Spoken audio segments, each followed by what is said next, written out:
Oke, selamat malam semuanya. Salam sejahtera buat kita semuanya. Assalamualaikum warahmatullahi wabarakatuh. Baik, hari ini kita akan sharing mengenai implementasi di Juniper OSPF ya. Ini adalah bagian dari overview ya. Nanti plan-nya adalah kita akan mengadakan training untuk JNCIS Enterprise, yaitu di sesi routingnya. Jadi ini adalah sesi overview dulu ya, dari yang nanti insya Allah bulan Juli itu kita akan adakan untuk training yang berikutnya setelah kita kemarin sudah 5 hari ya oleh Pak Adit, itu deliver untuk JNCIA Junos, ya berikutnya nanti di track di Enterprise ya, itu ada level berikutnya yaitu JNCIS.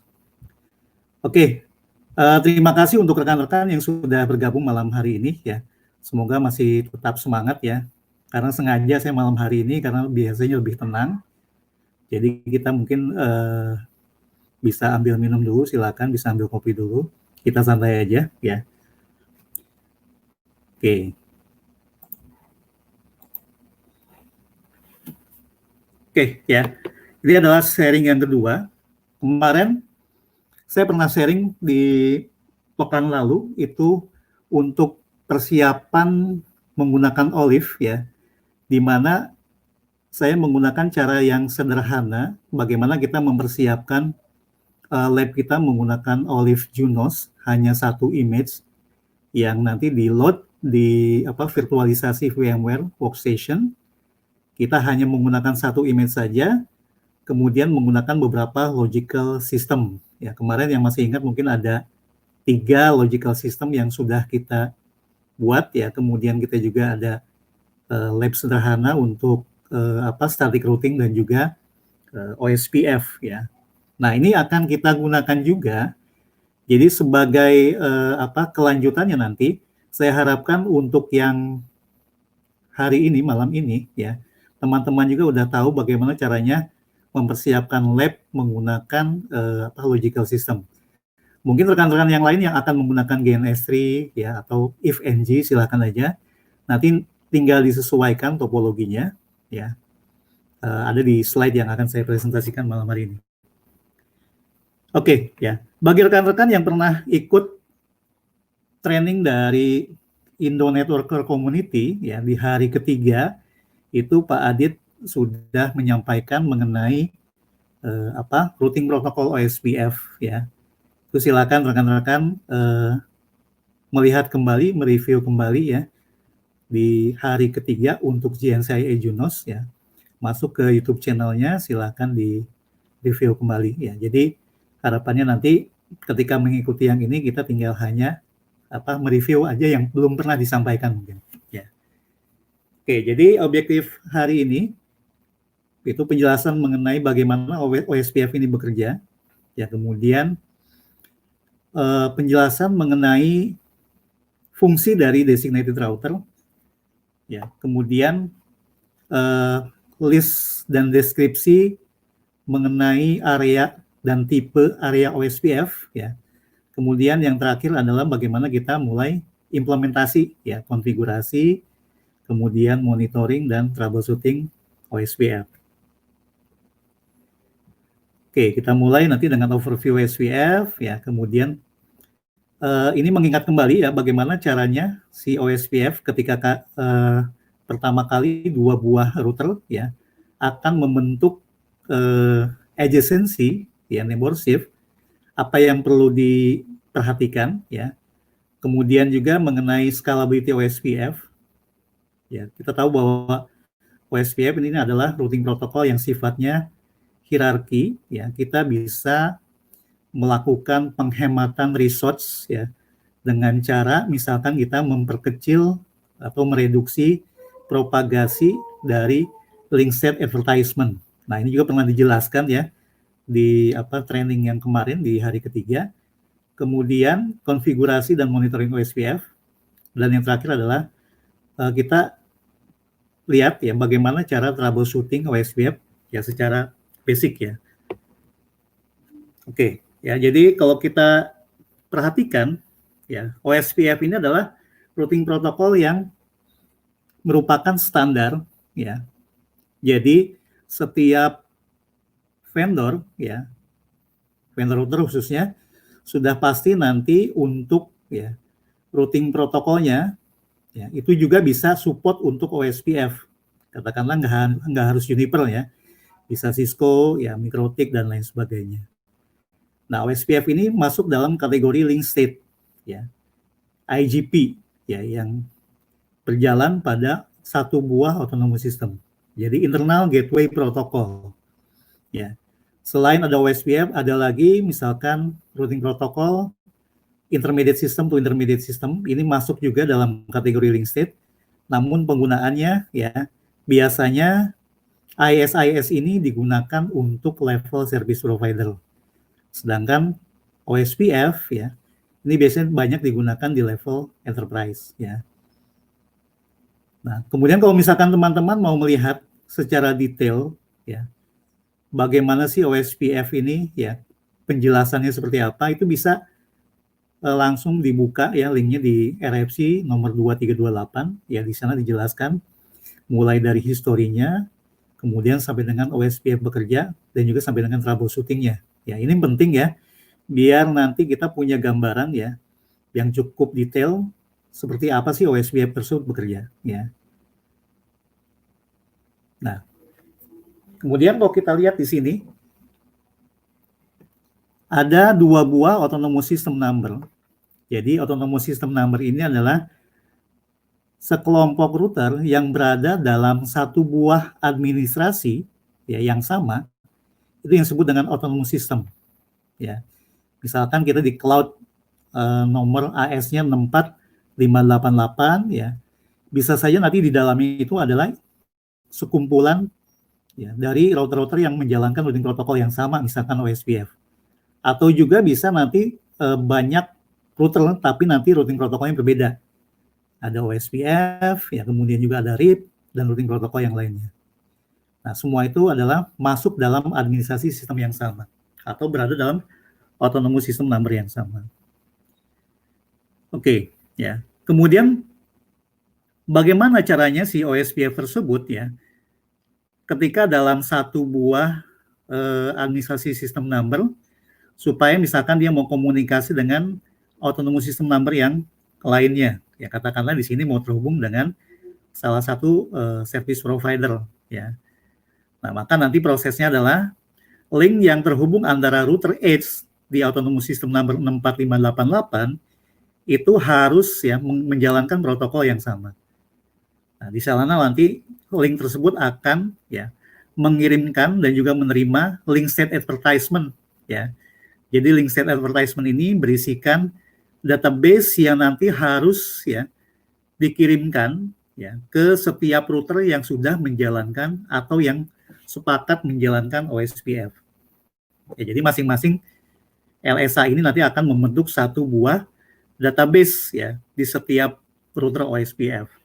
Ya, artinya nanti yang membawa informasi dari database itu adalah satu buah paket yang disebut dengan link state advertisement. Ya. Nah, kemudian apabila misalkan kita sudah memiliki router-router yang menjalankan OSPF, nanti ada satu buah proses ya, bagaimana OSPF tersebut ya, mulai dari awal ya kita terkoneksi 2 buah router OSPF ya membentuk sebuah adjacency ya. Ada beberapa proses itu sampai dengan 7 proses ya. Dari mulai down ya, kemudian init to way sampai dengan full ya. Itu disebut dengan proses adjacency ya. Nah, setelah database-nya sudah terisi di masing-masing routernya, maka proses yang berikutnya adalah algoritma dari OSPF ini akan digunakan untuk menghitung jalur mana yang paling terbaik ya atau best path-nya. Ya. Jadi kalau kita lihat best path dari OSPF atau jalur terbaik ya yang digunakan oleh routing protokol OSPF itu berdasarkan dari nilai cost. Ya. Nilai cost ini oleh OSPF itu rumusnya adalah reference bandwidth dibagi dengan interface dari bandwidth dari si interface-nya. Ya. Jadi reference bandwidth ini sebenarnya sudah ada kesepakatan ya Itu by default adalah 100 megabyte per second. Jadi kalau seumpama di dalam jaringan kita terdiri dari beberapa interface yang berbeda, ya maka nilai reference bandwidth tersebut ya akan dibagi dengan nilai interface bandwidth dari si physical interface-nya. Ya. Jadi yang perlu diperhatikan adalah kalau seumpama nanti kita punya topologi router yang memiliki interface yang berbeda-beda, pastikan ya nilai reference bandwidth-nya itu ya setidaknya adalah sama dengan interface yang paling besar. Ya, misalkan di topologi kita itu ada interface 100 giga misalkan, ya. Maka nanti sebaiknya nilai reference bandwidth yang digunakan oleh setiap routernya harus ya sama itu dengan menggunakan 100 GB. Karena pembagian dari nilai cost dari OSPF ini tidak boleh nanti menghasilkan sebuah nilai yang tidak bulat ya, misalkan ada 0,1, 0,001 itu tidak bisa ya. Jadi pastikan ketika kita akan membangun satu buah topologi dari OSPF, kita perlu perhatikan dulu jenis interface-nya. Oke ya. Berikutnya di sini kalau kita lihat ada satu buah cloud terdiri dari 4 buah router ya berjalan dalam satu buah OSPF ya dengan area yang sama yaitu area backbone, area 0. Ya, maka nanti setiap informasi ya, informasi ini artinya nanti akan dibawa ya. Kalau kita lihat di sini ada tanda panah yang merah ya, yang ditujukan ke masing-masing routernya. Ini adalah paket atau LSA yang nanti dikirimkan oleh masing-masing router ya, lewat link dari si router tersebut ya. Jadi pastikan nanti kalau misalkan kita sudah memiliki router OSPF ya, hello paketnya itu harus sudah dalam kondisi two-way ya. Maka nanti proses berikutnya ya, kita lihat nanti ada 5 jenis paket dari link state yang nanti akan dikirimkan antara satu router ke router yang lainnya. Ya. Nah, kemudian algoritma yang digunakan oleh OSPF adalah algoritma SPF ya, shortest path first. Ya. Jadi algoritma ini nanti akan digunakan untuk melihat ya status database yang sudah dimasukkan ya ketika masing-masing router tersebut sudah mengirimkan update ya, atau misalkan request atau misalkan link state advertisement tersebut akan membawa informasi dari network-network pada si routernya masing-masing. Maka itu akan disimpan ke dalam database. Nah, masing-masing nanti itu akan database tersebut akan digunakan untuk menentukan ya jalur mana yang akan digunakan oleh satu router menuju ke destinasi ke router yang berikutnya atau router yang lainnya ya. Algoritma yang digunakan adalah algoritma shortest path first ya. Oke ya. Kita review dulu sekarang di sini ada 5 buah jenis paket dari OSPF ya. Misalkan kita lihat di sini ada 2 buah router OSPF, router 1 dan router 2 ya. Kita tahu ya, ketika 2 buah router ya sudah terhubung dengan misalkan physical interface antara R1 dan R2, begitu misalkan kita jalankan protokolnya dan protokol OSPF ya dalam kondisi down ya, itu akan melakukan proses inisialisasi ya. Kedua buah router ini akan mengirimkan satu buah paket yang disebut dengan hello paket. Ya, R1 mengirimkan hello paket ya ke R2. Begitu juga R2 akan mengirimkan hello paket ke R1 ya. Nah, kalau misalkan mereka sudah saling mengirimkan, nanti proses berikutnya adalah two-way state ya. Jadi setelah inisialisasi di hello paketnya, maka proses berikutnya adalah two-way state. Ya. Jadi di two-way state ini nanti akan menentukan ya router mana dari 2 router ini yang memiliki misalkan nilai prioritas yang paling besar ya, atau misalkan memiliki router ID yang paling besar yang digunakan nanti akan proses dipilih mana router tersebut sebagai master dan router yang lainnya sebagai slave, ya. Nah, kemudian kalau kita lihat di sini, ya, fokus di tipe 3, 4, dan 5, database tersebut, ya, akan dipertukarkan dari router 1 ke router 2, ya, lewat si link state advertisement, ya, ketika hello paketnya sudah berproses atau sudah adjacency, maka satu router itu akan meminta request ke router yang lainnya, ya. Apakah misalkan di router 2 ada informasi, ya, yang nanti bisa di-sharing ke router tetangganya. Ya, begitu juga nanti router 2 akan melakukan request yang ke router 1 sebagai tetangganya. Ada nggak sih di router 1 tersebut daftar network yang harus dia dapatkan gitu. Nah, ketika mereka saling menginformasikan masing-masing networknya, maka ya itu akan dibawa oleh satu buah paket, ya, itu disebut dengan link state update, ya. Misalkan R1 punya network A, B, dan C, ya. Router 2 punya network misalkan D, E, dan F, ya. Maka informasi tersebut akan dikirimkan lewat link state update, ya. Sampai nanti informasinya ya disimpan ke dalam database dari masing-masing router, ya. Nah, kemudian terakhir adalah ada tipe yang kelima, yaitu link state acknowledgement, ya. Jadi memastikan bahwa si router 1 sudah memiliki, ya, daftar network dari si router 2, begitu juga router 2 sudah memiliki daftar network dari si router 1, ya, yang dikirimkan, ya, oleh si link state advertisement tadi, ya. Nah, kalau kita lihat di sini satu persatu, ya, hello packet tipe yang pertama di sini.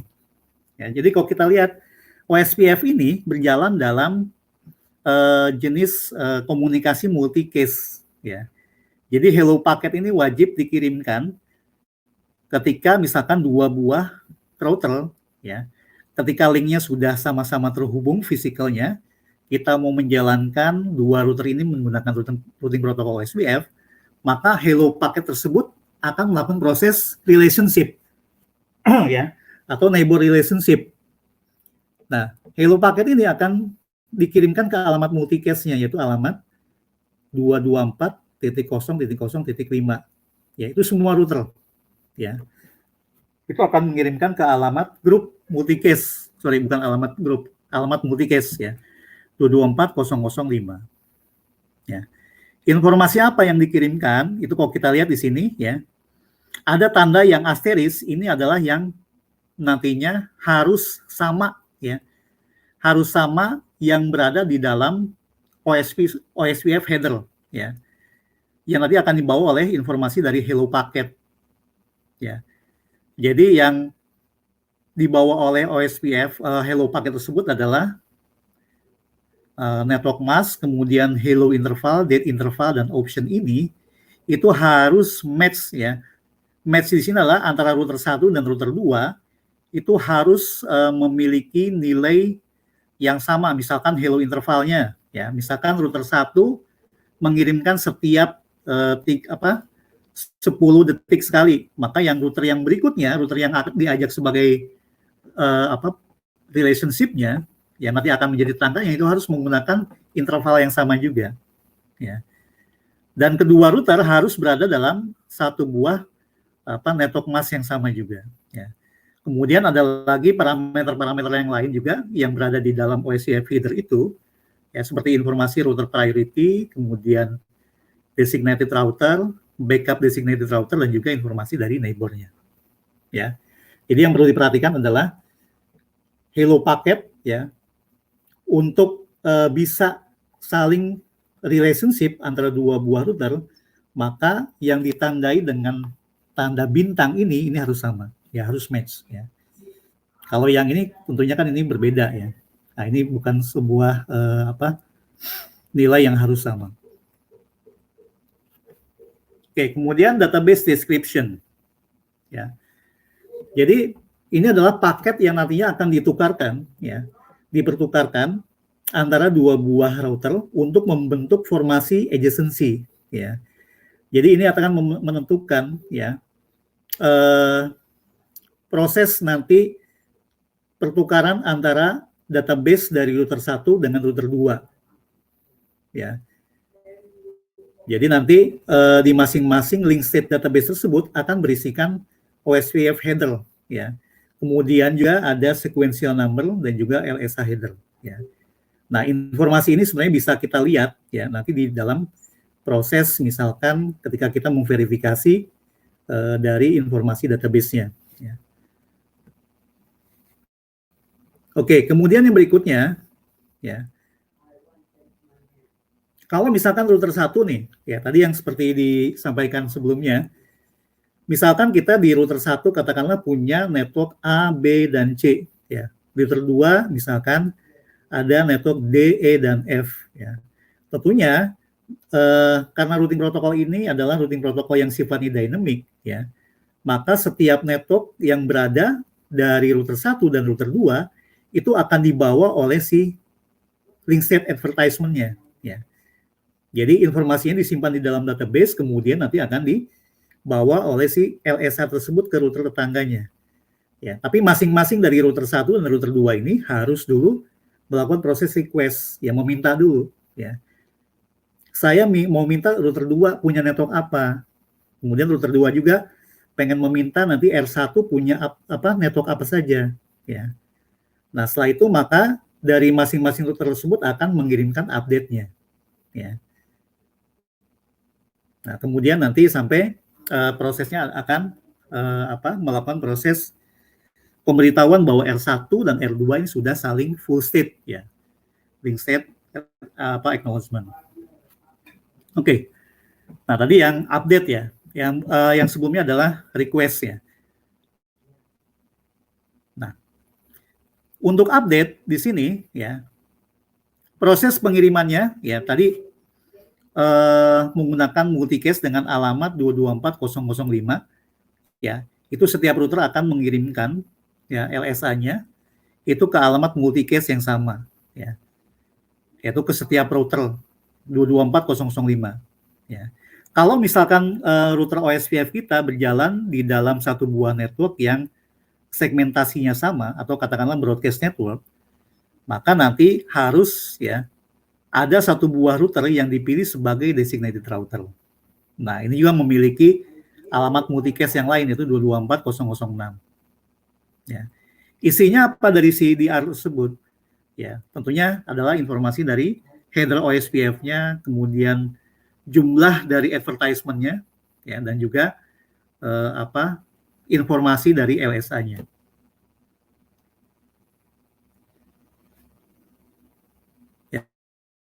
Ya. Jadi begitu misalkan update-nya sudah diterima oleh masing-masing router, ya, maka dia akan merespon R1 akan respon ke R2, begitu juga R2 akan respon ke R1, ya, bahwa mereka ya sudah memiliki database yang baru yang hasil dari update dari masing-masing routernya. Oke, ya itu gambaran review dari link state paket ya. Jadi ada 5 ya. Pertama adalah review paket, kemudian database description, link state request, link state update, dan link state acknowledgement ya. Nah, ini silakan dilihat lagi ya videonya, ini detail dari JNCIA Junos di hari ketiga ya. Nah, itu ada penjelasannya dan juga jumlah ya LSA yang diterima nanti oleh masing-masing router dan juga berapa jumlah hello paket ya yang diterima oleh masing-masing router. Oke, jadi saya tidak ulang ya. Ya.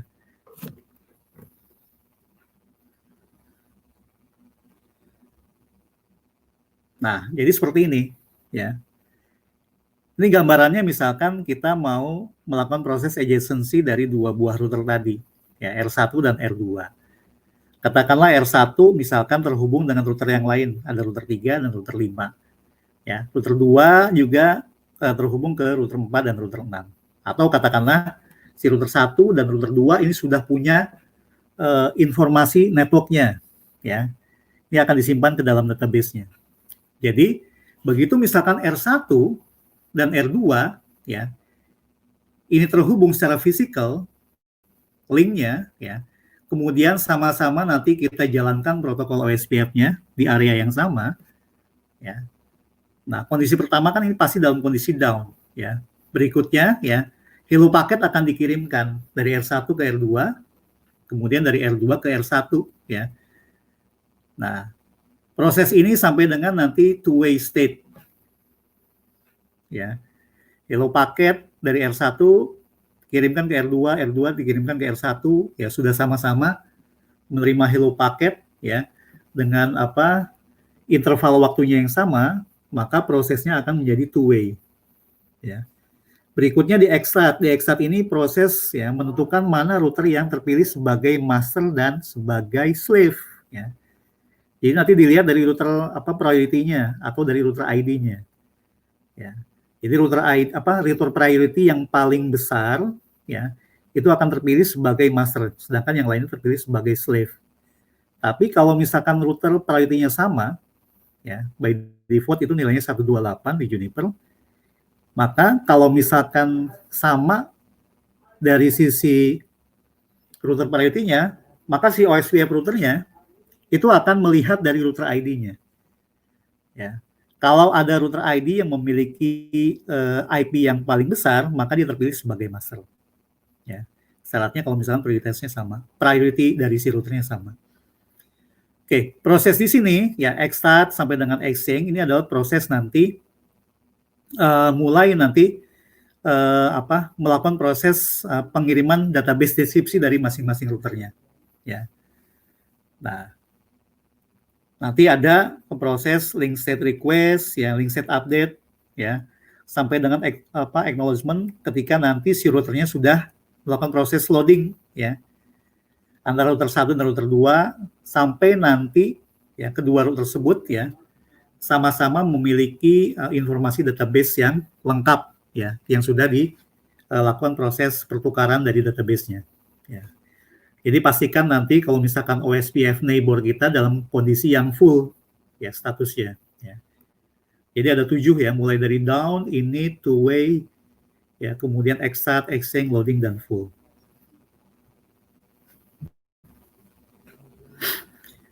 Oke, kalau kita lihat di sini gambaran topologi yang berikutnya, ya, ini adalah satu buah network, ya, di mana terhubung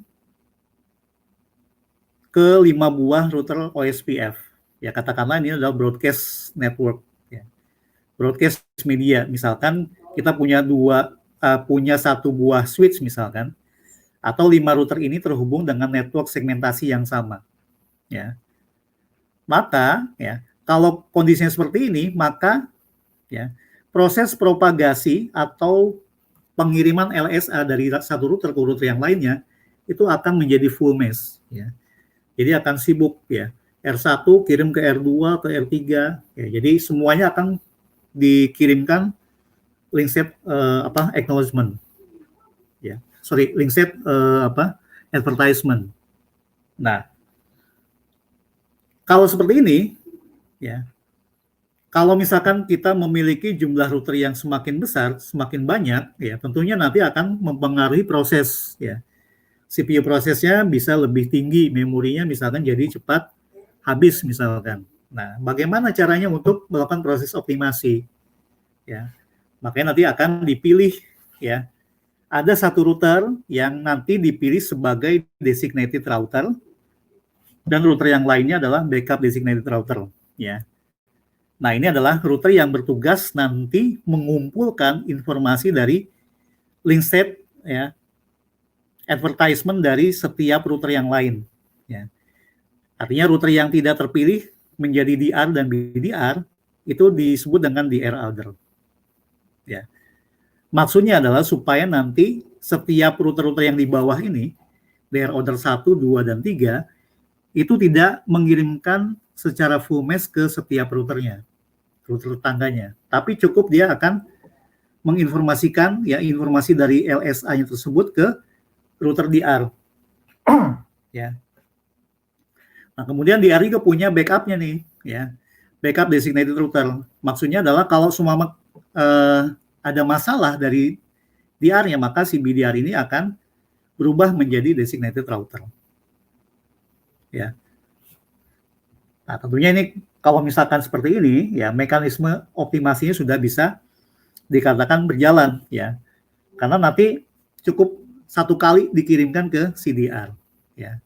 Tidak perlu lagi dia akan mengirimkan ke DR order atau ke router-router yang lainnya, ya.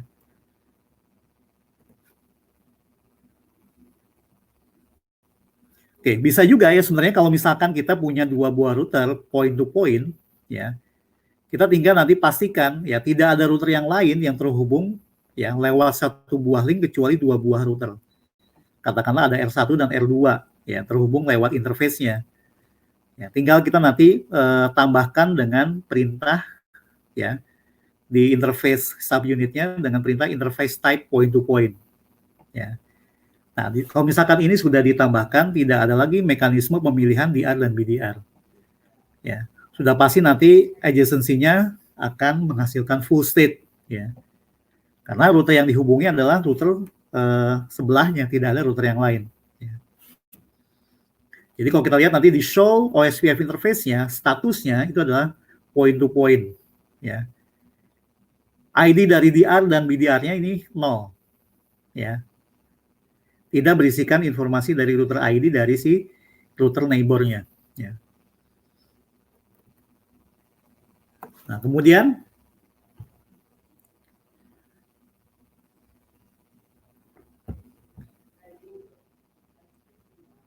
setiap OSPF router ya ini punya nilai priority yang sama, itu 128. Ya. Nah, bagaimana sih suatu buah router dari OSPF itu ya akan dipilih menjadi router designated ya. Jadi router designated ini adalah router yang bertugas untuk mengumpulkan informasi LSA dari router-router yang lainnya, kemudian menyebarkannya kembali ke router yang lain. Ya. Jadi setiap router ini memiliki prioritas nomornya sama, itu 128. Ya.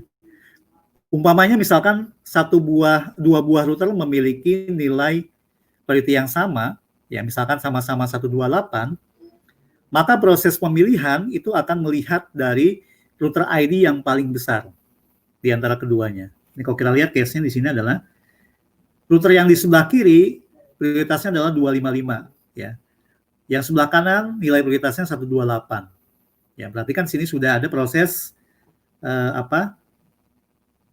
perubahan dari nilai prioritasnya. Ya. Jadi maka nilai router yang lebih tinggi prioritasnya dia akan dipilih sebagai designated router. Ya. Umpama misalkan di sini nilainya sama, ya kita lihat berikutnya adalah router ID-nya.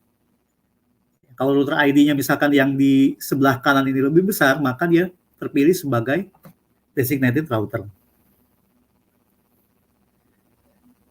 Oke.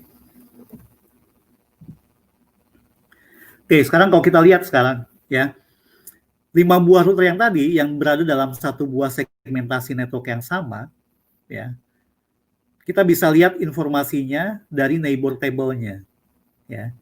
Jadi routing protokol OSPF ini ada 3 buah table ya, neighbor table, ya, topologi table atau database table, kemudian adalah routing table.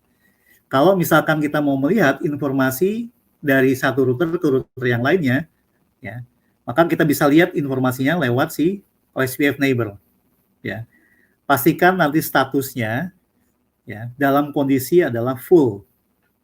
Ya, nah mungkin di awal-awal membutuhkan waktu ya sampai dengan nanti si router tersebut dalam kondisi full. Ya, kadang terlihat masih dalam kondisi two-way state.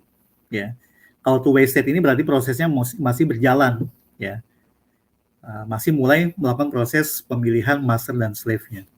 Ya, masih membandingkan antara router yang satu dengan router yang lain, nilai dari si router ID-nya atau priority-nya.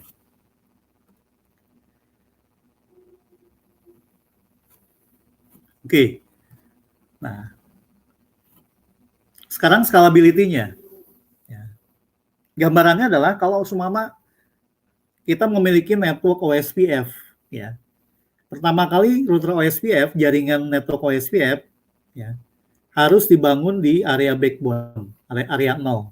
Maksudnya adalah kalau suatu saat misalkan kita dalam enterprise yang besar, ya, memiliki jumlah router yang banyak, ya, maka nanti prosesnya adalah bangun pertama kali si OSPF tersebut di dalam area backbone atau area 0. Ya. Nah, kemudian kalau misalkan routernya lebih banyak lagi, tentunya nanti proses ya propagasi dari LSA-nya akan semakin sibuk, ya. Kemudian database-nya pun nanti akan semakin besar, ya, karena nanti dia akan menampung semua informasi, ya, LSA paket dari masing-masing router yang lain, ya. Maka ini akan semakin gemuk, ya, informasinya, overload nantinya, ya. Nah, makanya di OSPF ini ada hierarki, ya. Jadi kita membagi, ya, network OSPF-nya menjadi area-area yang berbeda. Ya. Ada area 0, ya, area yang wajib atau area backbone. Kemudian area yang lain ada area 1, area 2 dan seterusnya. Jadi kalau kita lihat di sini, ya, masing-masing area memiliki nanti ya link state database yang tersendiri, ya. Nah, nanti kita bisa lihat di informasi database-nya dari masing-masing router. Ya, ini adalah solusi kalau semua kita mau propagasi dari network OSPF-nya, ya, tidak memakan konsum CPU proses dan memori yang lebih besar, maka kita akan bagi yang menjadi beberapa area yang berbeda. Oke, ya. Kita lihat ya OSPF tadi di dalam satu buah autonomous system number yang sama. Artinya area 0 dan area 1 dan 2 itu berada dalam administrasi yang sama. Ya. Apa yang membedakan antara satu area dengan area yang lain?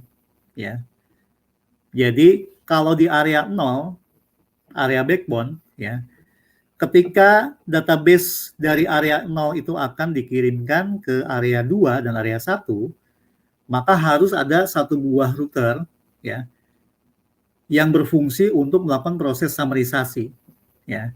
Jadi kalau misalkan di area 0 itu ada 30 router misalkan, maka tidak perlu nanti disampaikan ke router yang berada di area 1 itu adalah 30 informasi dari LSA-nya, dari 30 routernya, ya. Cukup nanti melakukan proses summarisasi dari si router yang berada di antara, ya, irisan antara area 0 dan area 1 atau area 0 dengan area 2. Nanti proses flooding-nya akan semakin kecil, ya. Jadi nanti untuk informasi dari area 0, ya, cukup nanti summarisasinya saja yang akan dikirimkan ke area 1 dan area 2.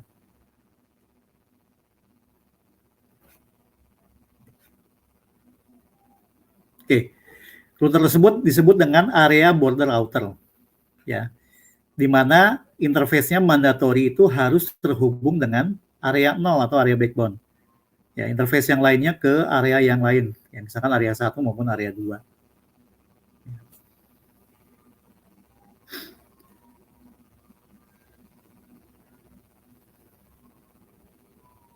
Oke, sekarang kita lihat, ya. Nah, ini adalah tipe dari area OSPF. Ya, kita lihat di tengah-tengah ini adalah area 0 atau area backbone, ya.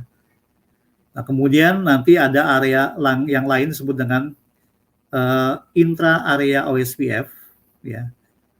Intra area OSPF adalah router yang berada dalam area yang sama.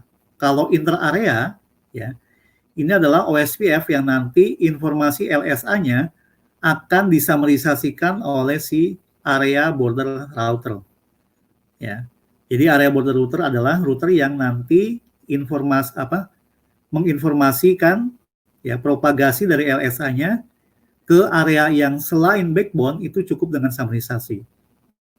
Ya, jadi interface-nya harus wajib masuk ke interface backbone, ya, ke area backbone, dan yang lainnya adalah ke inter area yang lain. Nah, kemudian ada lagi router yang terhubung dengan non OSPF, ya. Itu ada autonomous system boundary router. Misalkan, ya, ini ada router yang terhubung dengan routing protocol RIP atau BGP, ya. Nah, ini adalah sudah pasti berasal dari non OSPF. Maka OSPF melihatnya network yang di luar ini akan masuk ke dalam, ya. Itu prosesnya akan dibawa informasinya atau LSA-nya lewat si Autonomous System Boundary Router sebagai external route, ya. Nah, kemudian ada area-area yang lain, misalkan area stub area, kemudian not so stubby area, dan juga totally stub area. Ya. Ini adalah proses bagaimana nanti si router-router yang di ujung tersebut yang menerima LSA, ya, yang dikirimkan oleh router-routernya, router-router yang di backbone atau dari external router, ya. Jadi kalau kita lihat di sini, ya, kita overview dulu dari tipe dari LSA-nya. Misalkan kita ada di area backbone, ya. Router-router yang berada di area backbone, ya, sudah pasti nanti akan memiliki LSA tipe 1. Ya, jadi LSA tipe 1 ini adalah area LSA tipe yang dihasilkan oleh si router. Ya, yang akan dimunculkan, ya, yang akan dikirimkan oleh si routernya sendiri. Nah, kemudian ada lagi network link atau tipe 2 LSA, ya. Nah, ini adalah biasanya digunakan dikirimkan oleh router-router yang berada dalam segmentasi network yang sama. Ya, nanti biasanya digunakan oleh si designated router. Nah, kemudian ada lagi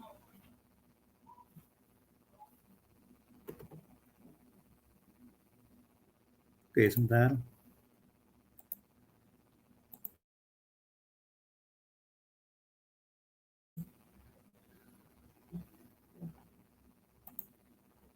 Oke.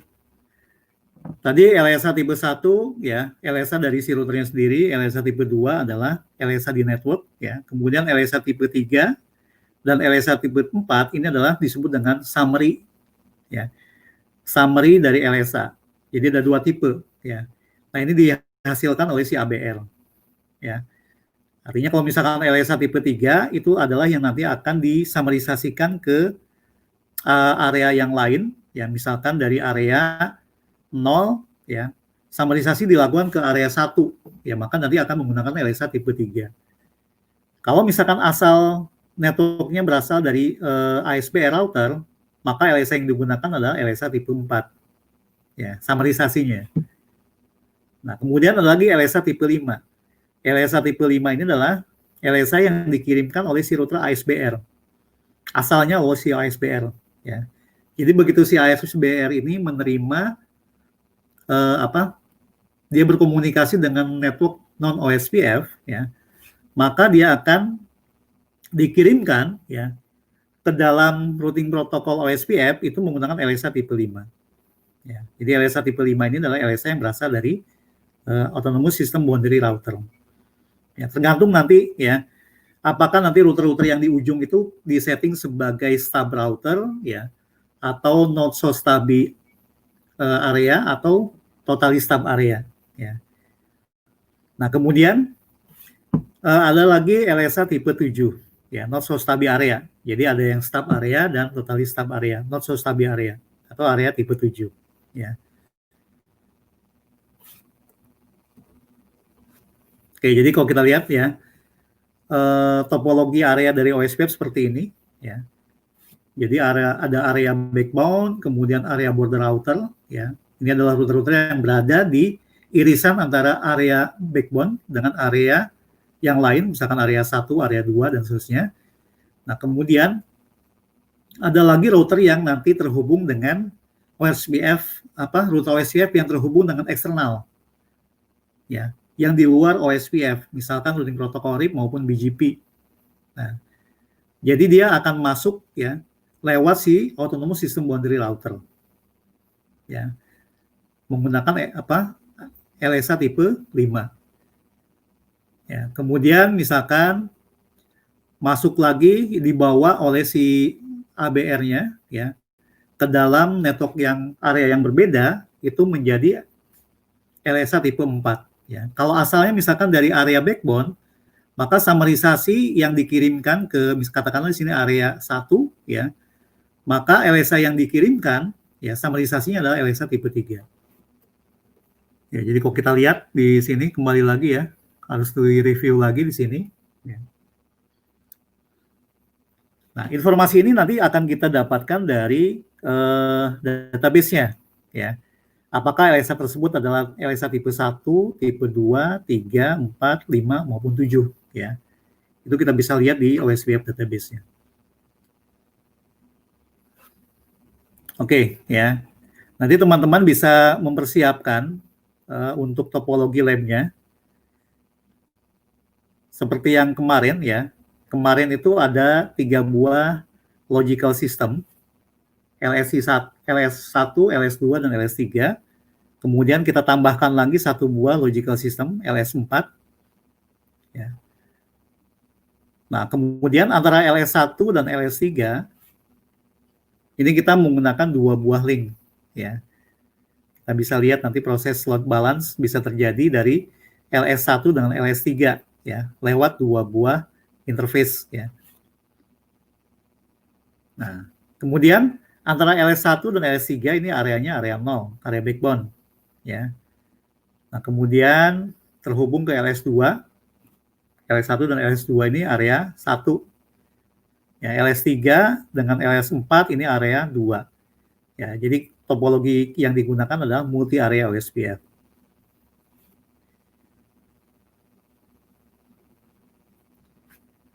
Oke, ya. Kemudian kita sekarang masuk ke dalam konfigurasi dan monitoring OSPF-nya.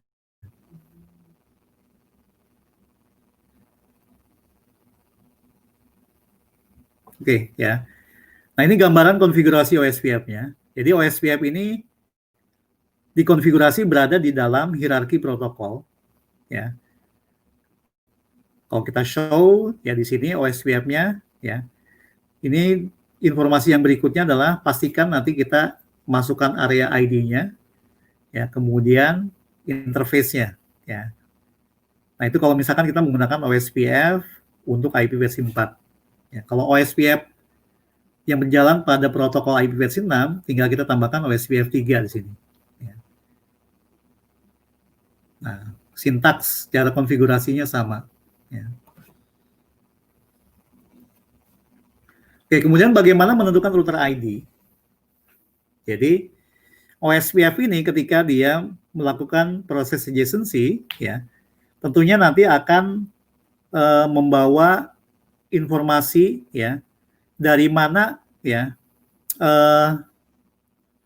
si paket LSA tersebut berasal. Ya. Jadi proses hello paket ya di awal, ya, ketika dua buah router saling komunikasi, ya, maka masing-masing ini harus punya identifikasi. Nah, identifikasi ini disebut dengan router ID, ya, supaya nanti si paketnya benar-benar berasal dari si router tertentu, jadi unik, ya. Nah, ini bisa kita konfigurasikan secara manual, itu nanti di bawah routing option, nanti kita tambahkan router ID, ya. Format tulisannya sama dengan IP versi 4, ya. Dan ini harus unik, ya. Setiap router ini harus unik, harus berbeda. Nah, ini kalau misalkan kita menggunakan yang manual, ya. Kalau semua tidak kita menggunakan router ID, maka nanti si router OSPF ini, ya, akan melihat dari interface yang berada pada si router tersebut yang memiliki IP address yang paling besar. Ya. Kalau semua kita tidak memiliki IP loopback, ya, maka nanti si OSPF itu akan memilih, ya, dari interface yang aktif, ya, selain loopback, itu dia akan memilih IP address yang paling besar. Dan ini sebaiknya dihindari, ya. Jangan pernah kita menggunakan router ID, ya, dengan interface yang nanti digunakan terhubung dengan router yang lain, ya, atau aktif interface, ya. Jadi sebaiknya menggunakan manual, menggunakan perintah router ID di routing option-nya, atau setidaknya kita memiliki router IP loopback, ya. Jadi IP loopback ini bisa digunakan sebagai router ID karena IP loopback ini dalam kondisi yang selalu up, ya.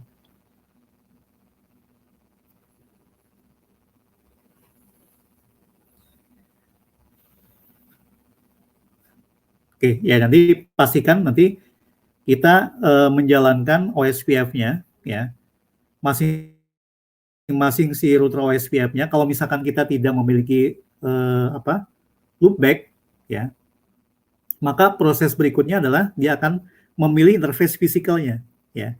Interface fisikal adalah interface yang terhubung dengan router yang lain di sini. Ya, kalau kita tidak memiliki loopback, ya. Atau kita bisa secara manual memasukkan router ID, ya. Jadi yang paling aman menggunakan loopback atau menggunakan router ID.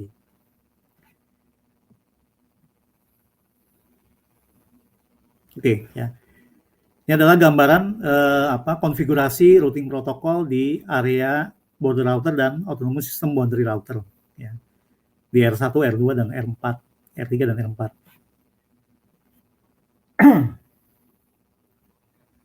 Oke. Ya, kemudian kalau kita lihat misalkan di sini contohnya ya. Ada router yang di sebelah kiri di sini ya. Ini terhubung dengan non OSPF. Artinya ini sebelah kiri di sini disebut dengan external OSPF ya. Maka akan masuk ke dalam OSPF yaitu menggunakan autonomous system boundary router ya. Akan terinstall ya atau dikenali sebagai external OSPF.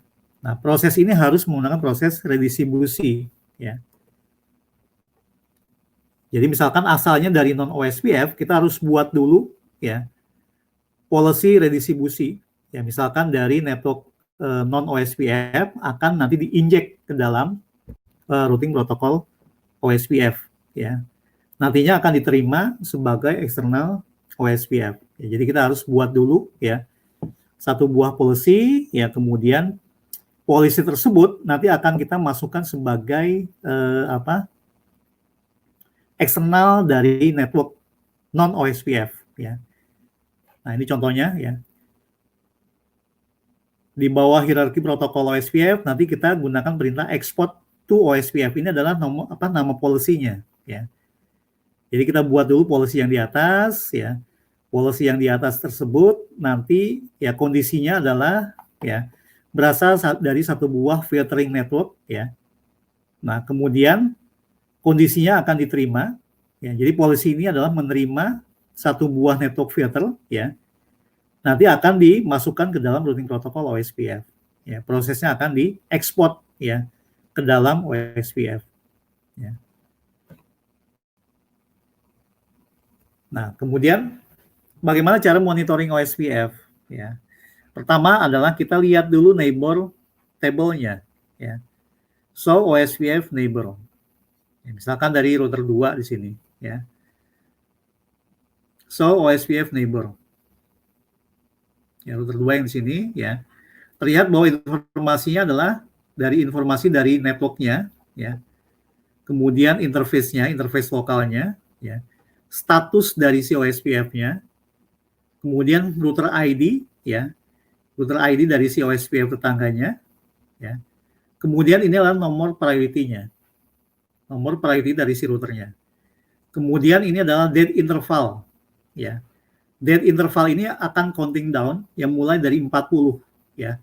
Ini adalah 4 kali dari hello paket, ya, waktu hello paket yang digunakan oleh masing-masing router, ya. By default-nya 10, ya. 10 detik, nanti dead time intervalnya itu adalah 4 kali dari si hello paket ya. Kalau misalkan dead intervalnya tersebut sudah tidak sudah terpenuhi, maka nanti ya 2 buah OSPF itu akan menjadi tidak saling proses adjacency. Seumpama kalau misalkan sudah 4 kali atau satu buah nilai dead intervalnya sudah terpenuhi, maka 2 buah router OSPF tidak akan saling melakukan proses adjacency. Oke, kemudian bagaimana untuk melihat spesifik dari routing table-nya?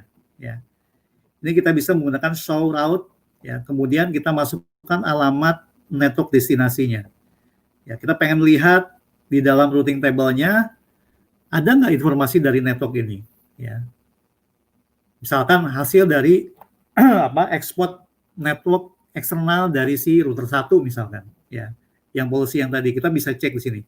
So root misalkan 172.18.1.0/24 ya.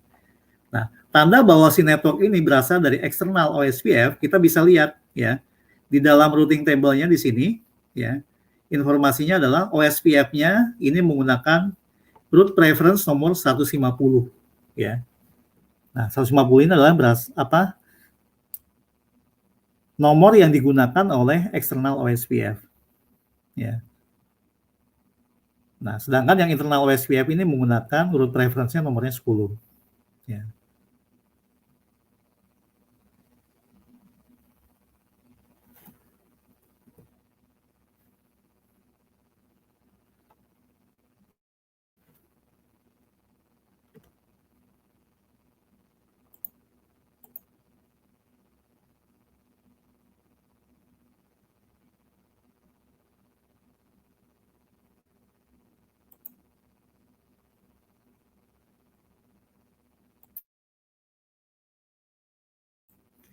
Oke, ya. Kemudian ada beberapa perintah-perintah yang memang perlu kita gunakan ya, yang mandatory bisa membantu kita untuk melihat status dari OSPF-nya atau operation OSPF-nya secara detail ya. Yang pertama adalah kita mesti tahu dulu ya interface dari OSPF-nya ya. Pastikan ya karena link state maka kita harus lihat dulu informasi dari interface-nya ya. So OSPF interface ya. Kemudian routing table, so OSPF route ya. Kemudian database-nya, so OSPF database, ya, statistik dari si OSPF-nya dan juga log-nya. Ya. Nah, 5 perintah ini ya yang wajib ya kita sering cek untuk OSPF. Oke, gambarnya seperti ini. So OSPF interface ya. Terlihat di sini bahwa di router 2 ya yang sudah menjalankan OSPF akan muncul di sini ya. Ada 4 buah interface. Berarti 4 buah interface ini di-advertise ke dalam routing protokol OSPF. Ya. Nah, ini router 2. Ya. 1, 2, 3, 4. Ya. Ada loopback, ada yang menuju ke router 1, ya, dan menuju ke router 3. Ya. Nah, kemudian kalau kita lihat di sini, ya, ada informasi dari ID dari designated routernya. Ya. Terlihat di sini adalah router ID yang memiliki IP yang paling besar dipilih sebagai designated router. Ya.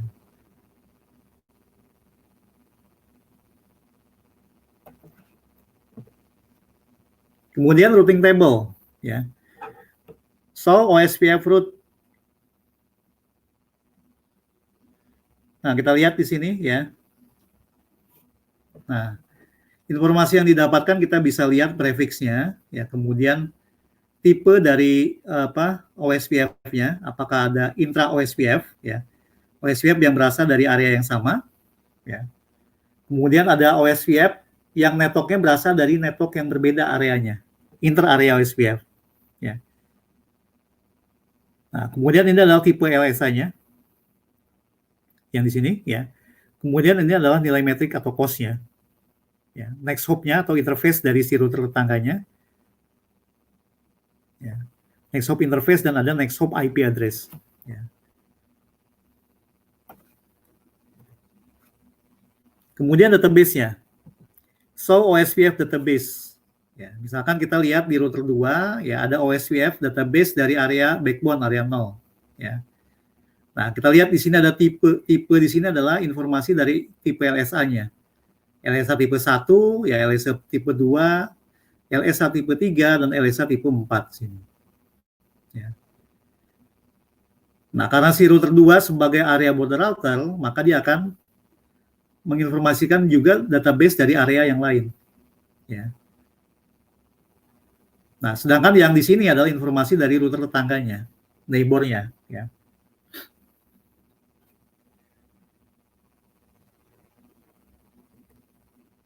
Kemudian log-nya, so OSPF log. Ya. Nah, by default nanti akan terlihat ya event yang nanti bisa kita lihat dari OSPF ya. Nah, ini ada waktu ya, seberapa lama nanti si OSPF ya sudah berjalan ya. Kemudian statistik ini kita bisa lihat ya. Berapa banyak hello paket yang sudah dikirimkan diterima ya. Database description-nya, LSR-nya, kemudian LSU dan LSA acknowledgement-nya ya kita bisa lihat di sini ya di dalam so OSPF statistik ya. Oke, Oke, kemudian yang berikutnya adalah troubleshooting. Ya. Nah, kalau misalkan di dalam routing protokol OSPF, Juniper, ya, begitu kita mengadvertise satu buah network, ya, itu kita tidak bisa langsung melihat apakah nanti statusnya tersebut, ya, sudah nanti dalam kondisi yang full state, ya, atau masih dalam kondisi yang two way, ya, atau init, ya, kecuali kalau misalkan kita melihat dalam satu buah log system, ya, atau misalkan kita lihat dari verifikasinya. Berbeda kalau misalkan dengan misalkan di Cisco, ya. Cisco itu begitu misalkan kita advertise satu buah network OSPF atau kita enablekan routing protocol OSPF, maka nanti lognya bisa terlihat langsung di dalam konsolnya. Nah, kalau Juniper ini kita harus lihat di dalam log filenya. Nah, secara spesifik, ya, setiap log atau event dari satu buah routing protokol, ya, itu akan disimpan ke dalam satu buah directory yang sama di dalam file log, ya. Tergantung kita menggunakan user yang login yang mana, ya, maka dia akan disimpan ke dalam directory home-nya, ya. Nah, kalau misalkan kita mau filter log yang hanya berasal dari OSPF, maka kita bisa menggunakan satu buah file, ya. Kita akan buat satu buah log file OSPF, ya, dengan bantuan trace option, ya. Atau kita bisa menggunakan beberapa perintah yang tadi, ya, untuk verifikasinya. Contoh, ya, kita bisa spesifik melihat problem yang terjadi, itu kalau misalkan kita bisa lihat di dalam informasi lognya. Ya, misalkan, ya, masalahnya tidak terdeteksi neighbor-nya, ya. Dari hasil ini kita bisa lihat, ya, checklist-nya, pastikan, ya, kondisi fisikalnya atau data link layer-nya, ya. Kemudian network yang digunakan, pastikan, ya, subnet-nya, mask-nya, ya, area number-nya, apakah ada autentikasi yang salah, ya. Nah, kemudian statusnya, apakah terhenti di X-stat-nya, ya, atau terhenti di two-way state-nya. Ini semua bisa kita lihat di dalam log sistemnya, ya, dengan menggunakan trace option.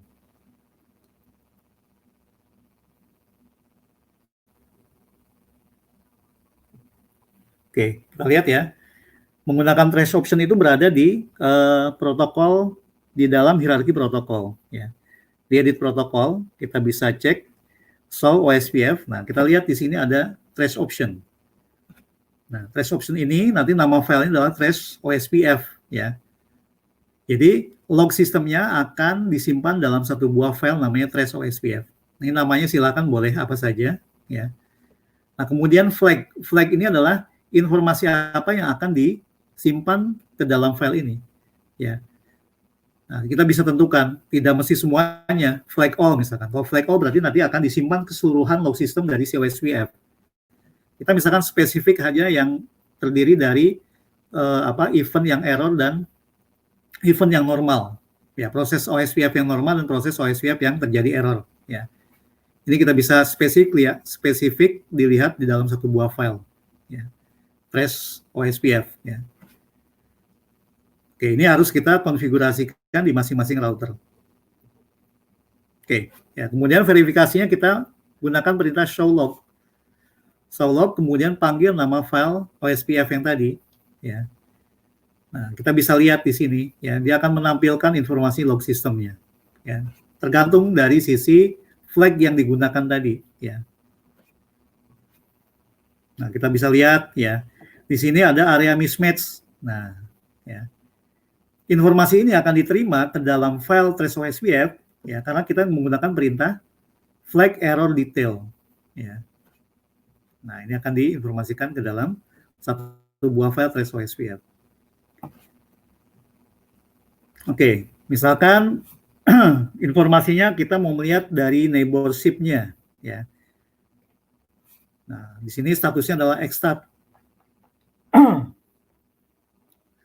Ya, kemudian ditunggu beberapa detik, masih belum terjadi perubahan juga sampai dengan full state. Kita mesti cek, ya, di trace OSPF-nya. Perlihat di sini ada error, ya. Ada MTU mismatch, ya. MTU yang digunakan oleh dua buah interface dari misalkan R2 dan R1 misalkan, ya, nilai MTU yang berbeda, maka akan muncul error seperti ini. MTU-nya mismatch ya. Nah, pastikan nanti kita gunakan nilai yang sama di MTU-nya.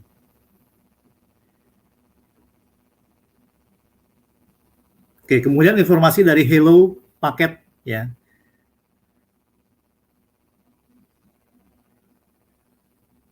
Nah, kita bisa lihat informasi dari sisi hello paket ya. Ketika si OSPF tersebut inisialisasi pertama kali ya. Nah, kita bisa tambahkan di sini di dalam trace option-nya, flag-nya, tambahkan flag hello ya.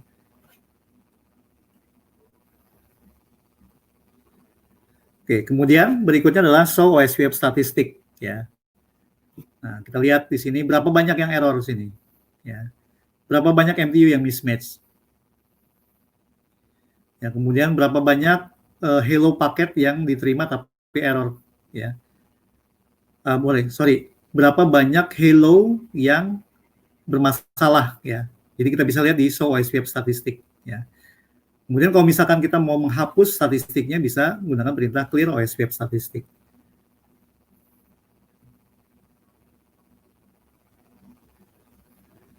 Oke ya. Itu konsep dari implementasi dari routing protokol OSPF di Juniper ya. Jadi kita sudah review mengenai OSPF ya, bagaimana OSPF beroperasi, kemudian apa itu designated router, fungsinya seperti apa ya. Kemudian juga dijelaskan secara ringkas ya untuk yang OSPF area type. Kemudian tadi bagaimana cara konfigurasi OSPF ya. Dan juga monitoring serta troubleshooting-nya. Oke. Itu ya konsep yang sudah disampaikan. Nah, kemudian di sini kita lihat. Nah, teman-teman mungkin bisa langsung ya buat topologinya seperti ini. Ya. Nanti slide-nya saya bagikan. Oke, sebentar ya, saya mau sharing dulu.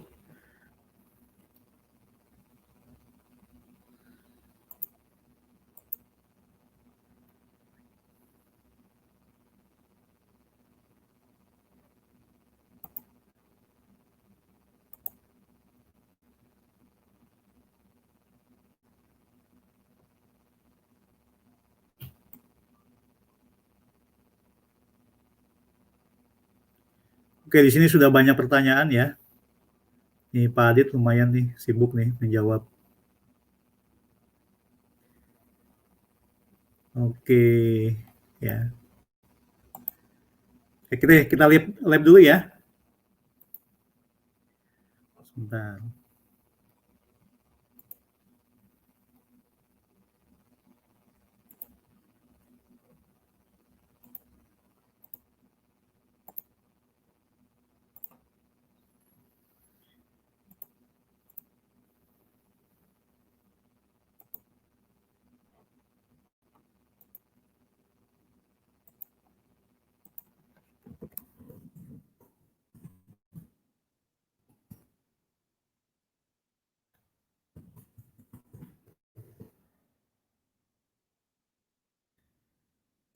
Oke, di sini sudah terlihat konsolnya ya.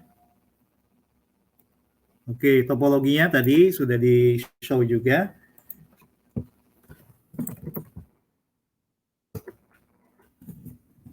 Oke, kita masuk dulu ke dalam OSPF-nya, ke dalam routernya ya. Kita lihat dulu show configuration. Ya. Oke ya. Nah, ini konfigurasi yang awal kemarin ya. Oke, ini dari tampilan hierarki ya.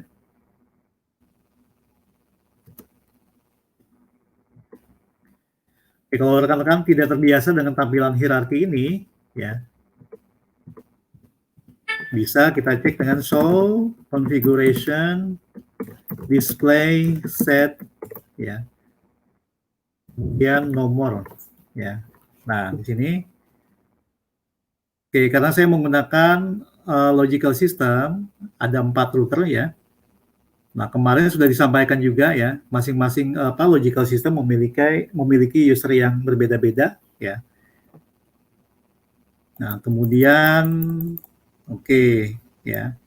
Karena masing-masing dari setiap router itu hanya satu buah interface IM yang digunakan. Nanti kita gunakan LS1, ya, logical system 1 nanti menggunakan IM0, ya. Kemudian LS2 menggunakan IM1, LS3 menggunakan IM2, ya. Kemudian logical system yang keempat, ya, menggunakan IM3. Nah, pastikan ya setiap komunikasi antar interface dari masing-masing logical system ini kita menggunakan VLAN ID, ya. Nah, interface yang tadi ini harus berada dalam kondisi VLAN tagging, ya, karena kita menggunakan 4 buah interface tadi, ya. Maka pastikan di sini ya sudah di dalam kondisi VLAN tagging. Oke. Kita lihat di sini ya.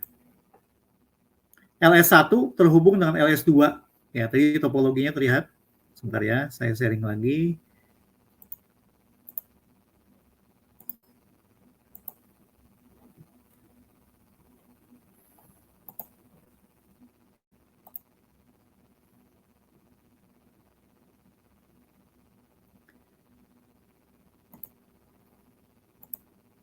Oke, ya.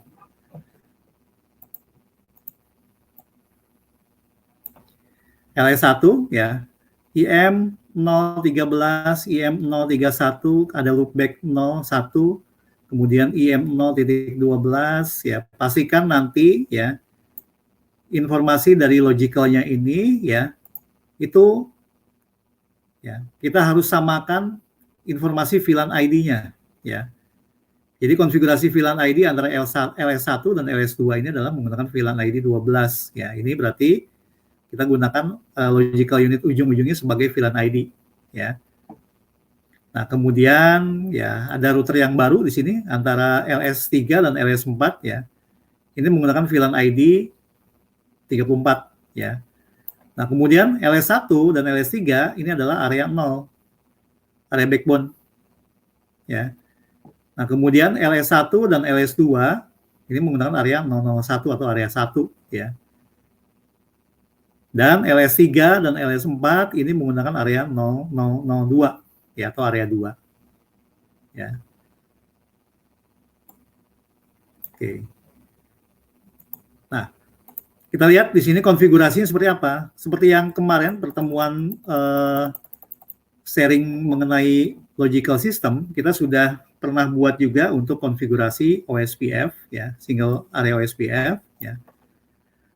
Nah, sekarang kita filter dulu ya, solve configuration display set match OSPF. Nah, ya. Atau mau tampilannya tidak menggunakan set. Which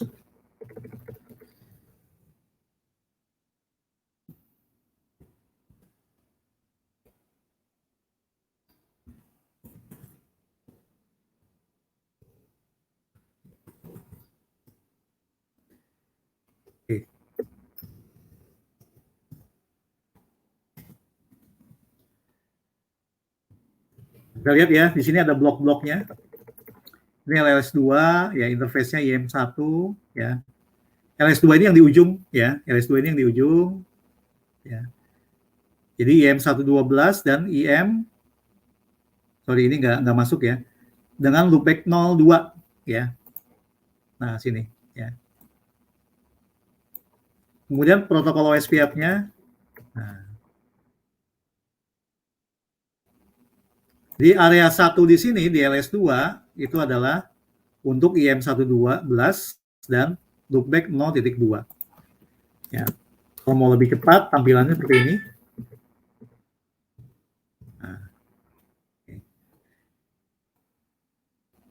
Nah, ini adalah untuk konfigurasi OSPF ya di LS1. Ya, di LS1 ini adalah dua buah area, ada dua area ya. Area yang digunakan oleh IM012 ya. Di area 1, kemudian yang lainnya adalah masih di area backbone ya. Kemudian LS2 ini ya loopback 02 dan IM1 12 ya, area 1 ya. LS3 ya, ada IM2 13, IM2 31 dan IM2 34. Ya, kita lihat di sini ada area 0 dan area 2. Ya, artinya di sini ya ada 2 buah area border outer yaitu antara LS1 dan LS3 ya. Kemudian LS4 ya, LS4 ini adalah semuanya di dalam area 2 untuk loopback 4 dan GM3 34. Oke ya. Kita cek sekarang neighbor OSPF-nya ya. Masuk dulu ke set CLI logical system LS 1 ya. So OSPF neighbor. Nah, LS1 itu adalah kalau kita lihat topologinya ya berarti kan ada 1 2 3 4. 3 sorry ya. 3 ini artinya interface yang menuju ke router 3 ya, router 2 dan router 3 ya. Nah, ini pastikan statusnya adalah full sini ya. Nah, ini menggunakan router ID-nya adalah alamat loopback dari si router 3 ya di interface yang di atas dan di interface yang di bawah ya. Nah, kita lihat di sini ya. Nomor priority-nya masih 128 ya. Kemudian date intervalnya ya, kita lihat cek lagi sini. Nah, dia akan counting down ya. Sampai 0 nanti dia akan kembali lagi ke 40 ya, menghitungnya adalah counting down ya. Ini adalah date interval ya, 4 kali dari hello packet ya. Statusnya full. Nah, ini adalah interface yang sudah masuk dalam OSPF ya. Nah, kita bisa cek di sini so OSPF apalagi yang bisa kita verifikasikan ya. So root ya, so statistik, so interface ya. So OSPF interface. Nah, kita lihat di sini ya. LS1 interface lokalnya IM0 13 ya. Dan IM0 31 dan IM0 12. Ya, statusnya adalah dia sebagai BDR ya. BDR, ini BDR. Ya, di sini routernya ya. Ini adalah router 3 ya. Router 3 memiliki router ID yang lebih besar karena nilai prioritasnya sama, maka si router 3 dilihat dari sisi LS1 dia sebagai designated router ya. Nah, BDR-nya adalah si LS1 ya. Oke, kemudian kita misalkan berpindah ke router 2 yang di ujung ya. So, OSPF interface. Nah, semua OSPF di LS2 berada di area 1. Oke, ini router ID dari si LS2 ya, dia sebagai DRID. LS1 karena dia lebih kecil, dia sebagai BDR. Nah, kita bisa tuning ya, ini sebagai point to point saja ya. Oke, OSPF interface sudah, kemudian neighbor-nya sudah. Kita cek sekarang, so OSPF database-nya dulu ya. Oke, ya kita lihat di sini ya, OSPF untuk LS2 berada di area 1 ya. Nah, kemudian tipe LSA-nya adalah LSA tipe 1 ya. Yang tanda bintang seperti ini adalah si router lokalnya ya. Sedangkan ini adalah router neighbor-nya ya. Atau si LS1 ya. Kemudian network ini ya yang nanti akan dibawa ya oleh CDR LSA 2. Ya, kemudian ini ada summary ya. LSA 3 dan LSA 4 ya. LSA3, sorry, di sini adalah LSA3, ya. Jadi LSA1, LSA2, dan LSA3. Oke. Kemudian show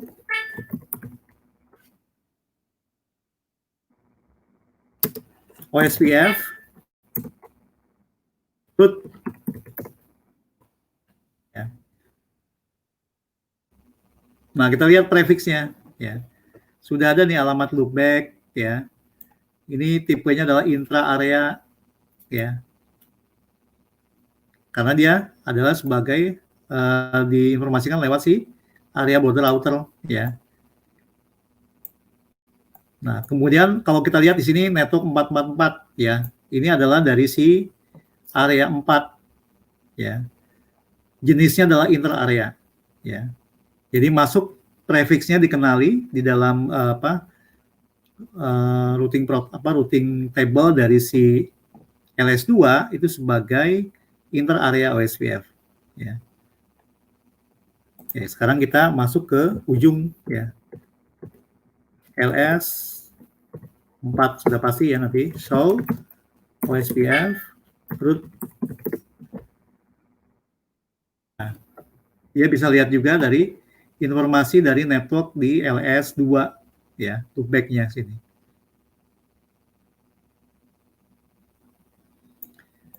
Oke. Kemudian kalau ini show OSPF statistik, ya. Nah, ini ya. Jumlah hello paket yang sudah dikirimkan dan diterima, database description-nya, ya. Jadi si LS4 ini sudah 6 kali ya mengirimkan database description-nya, kemudian menerima sebanyak 8 kali, ya. Request banyak sekali, ya. Nah, kemudian mengupdate-nya 7 kali, menerima update-nya sebanyak 29 kali. Ya. Nah, kita bisa lihat di dalam statistik OSPF. Okay. So, OSPF log. Nah, seperti ini ya tampilannya. Tidak ada spesifik hello paket, ya. Kemudian mulai misalkan proses two-way state sampai dengan full di sini tidak terlihat, ya. Ini hanya informasi dari berapa lama, ya, dari masing-masing, ya, proses dari si OSPF-nya, ya. Nah, seperti ini.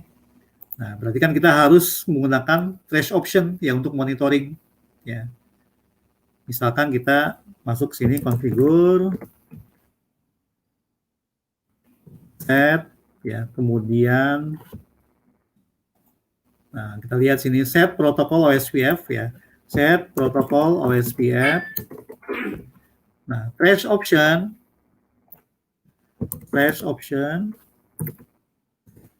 Kemudian kita masukkan nama filenya apa.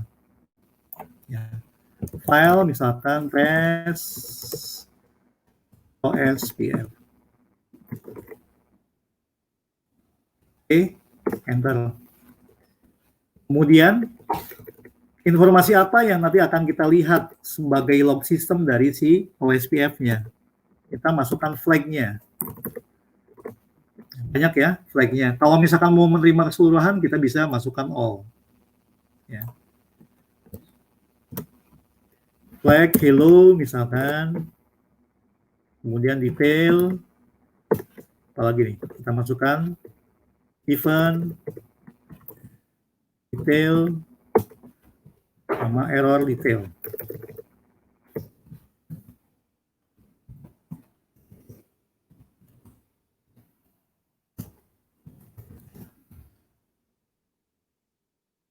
Oke.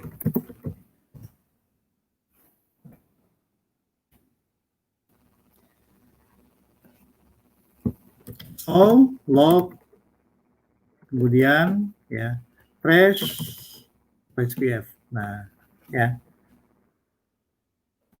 Kita bisa lihat ya di sini ya sudah mulai nanti informasinya akan disimpan ke dalam direktori file log, ya. LS4 ini adalah nama routernya, router logical systemnya, kemudian nama filenya, ya.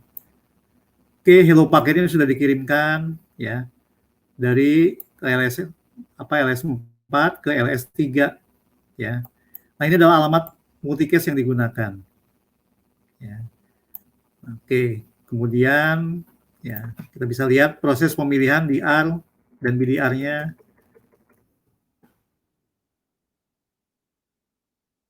Oke, nah, proses adjacency-nya sudah selesai, kemudian proses update network-nya, ya, kemudian authentication tidak menggunakan autentikasi, ya. Ini proses update-nya, ya.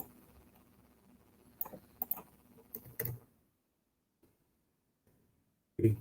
Nah, pengiriman hello paket berkala ya, setiap 10 detik sekali.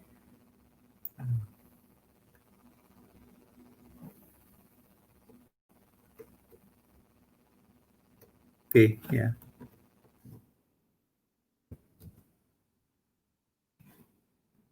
Oke, ya, di sini ada penambahan interface ya di area ya. Jadi proses advertisement-nya juga terlihat di sini ya.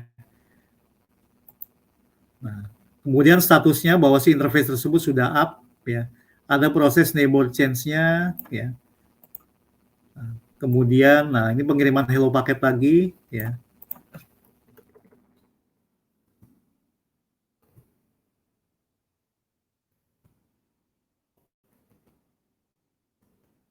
Oke, proses ya penerimaan dari OSPF apa hello paketnya.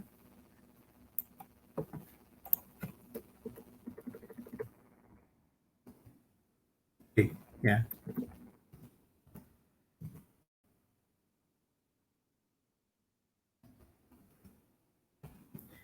Oke, so route protokol OSPF. Nah, kita lihat di sini ya. Penting protokol OSPF-nya ya di sini ya ini OSPF-nya masih OSPF yang internal ya. Nah, kemudian ini adalah network dari si LS1 ya, LS2 ya dan seterusnya di sini. Kemudian metrik yang digunakan ya. Jadi nilai cost-nya ini adalah cost yang dijumlahkan ya, kumulatif cost ya. Mulai dari si LS4 menuju ke LS1 ya. Nah, ini metriknya 2. Ya. So, OSPF interface coba.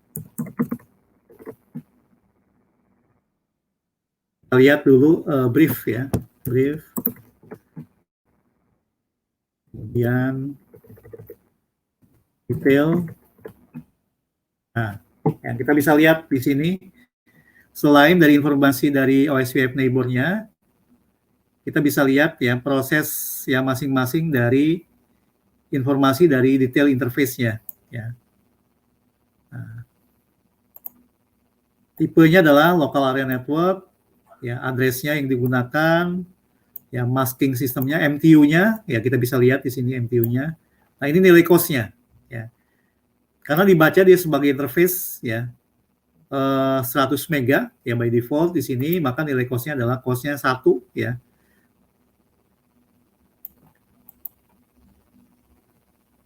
Nah loopback, ini nilai cost-nya 0.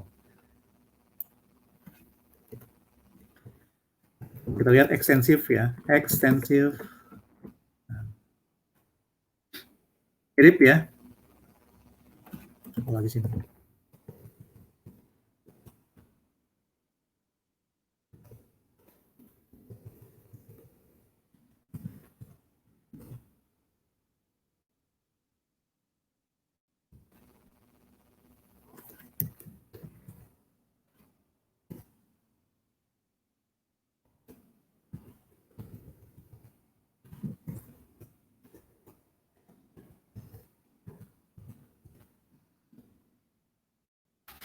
Oke, ya.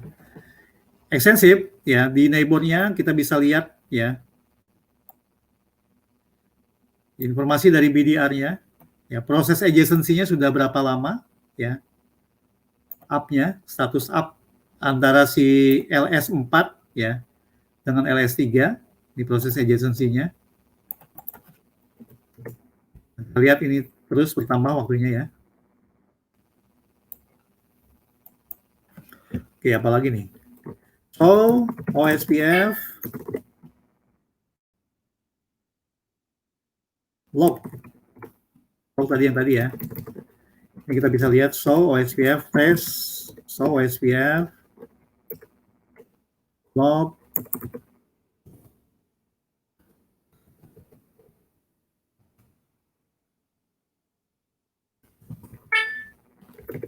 Show log ya. Test OSPF yang tadi ya. Nah, kita bisa tambahkan juga. Kalau tadi kan hanya berdasarkan hello paket, event dan errornya ya. Kalau misalkan kita mau tambahkan beberapa ya.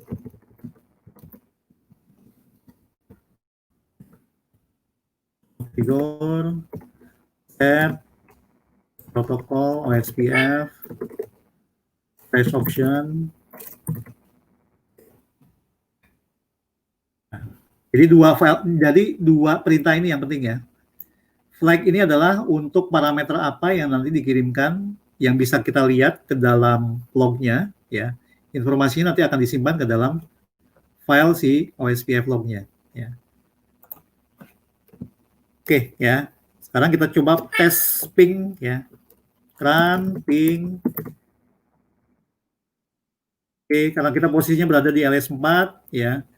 Di routing table sudah terlihat untuk loopback 2 ya. Ping.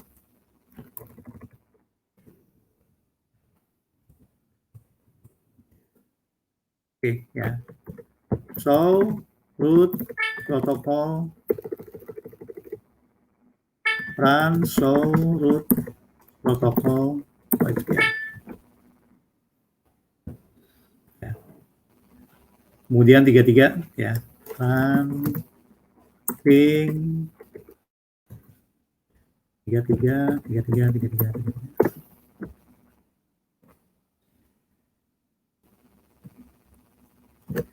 Oke ya. Itu dulu ya labnya ya yang bisa saya sampaikan ya. Jadi sebenarnya masih ada lagi ya. Bagaimana caranya misalkan kita mau melihat atau menjadikan LS2 dan LS4 ini ya hanya misalkan menerima default root ya. Atau misalkan kita mau jadikan router yang di ujung ini sebagai stub router atau sebagai NNS not so stubby area OSPF atau totally stubby area OSPF ya. Nah, nanti di pertemuan berikutnya ya, atau nanti pada saat nanti ada kelas GenCIS Enterprise ya, itu kita akan menggunakan topologi yang lebih lengkap lagi ya.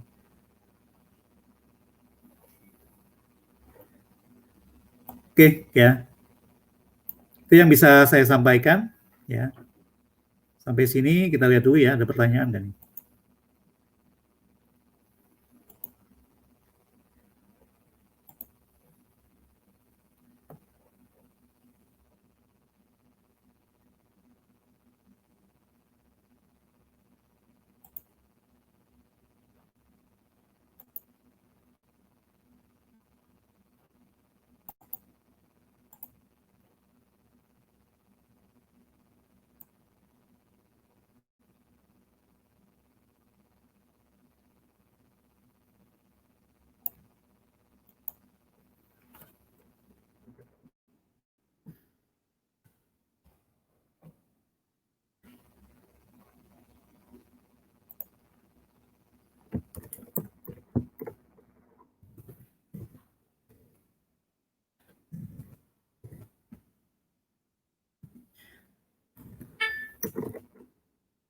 Oke ya.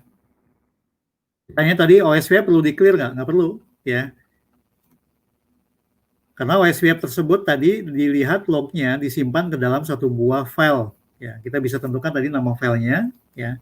Kemudian setiap informasi flagnya tadi akan disimpan ke dalam file tadi. Ya. Jadi nggak bisa di-clear. Ya. Kita bisa clear untuk statistiknya. Ya. Clear OSPF statistik tadi. Ya. Atau misalkan kita mau refresh lagi neighborship-nya, ya, clear OSPF neighbor. Ya.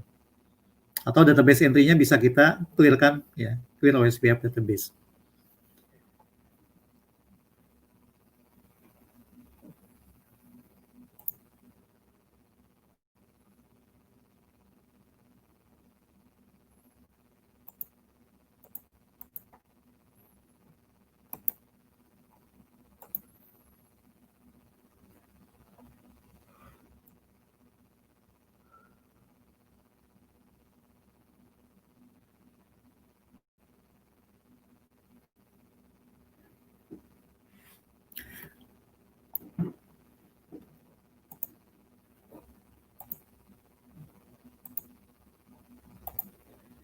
Oke ya, demikian yang sudah bisa saya sampaikan ya. Tadi pertanyaannya beberapa sudah muncul juga ya.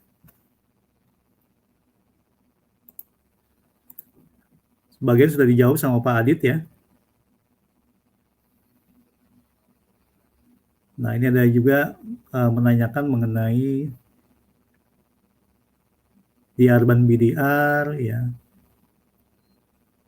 Ada yang menanyakan kelebihan OSWF dan ISIS ya.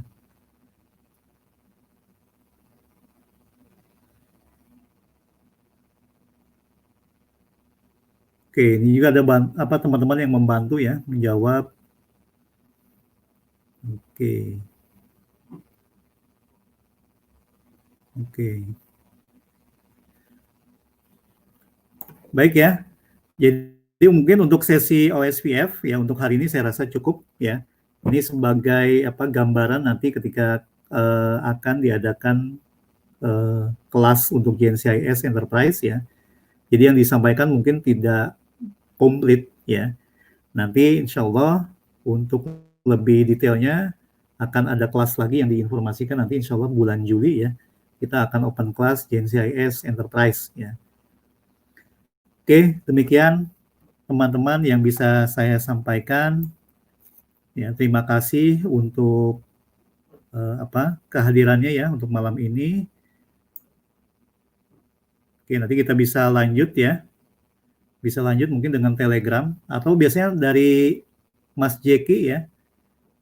Nanti juga saya pantau ya, udah mulai masuk ke dalam routing sepertinya ya. Oke, nanti bisa dilanjut ya di Telegram ya. Oke ya, itu ya. Saya rasa cukup ya. Terima kasih semuanya. Saya tutup aja ya. Selamat malam. Assalamualaikum warahmatullahi wabarakatuh.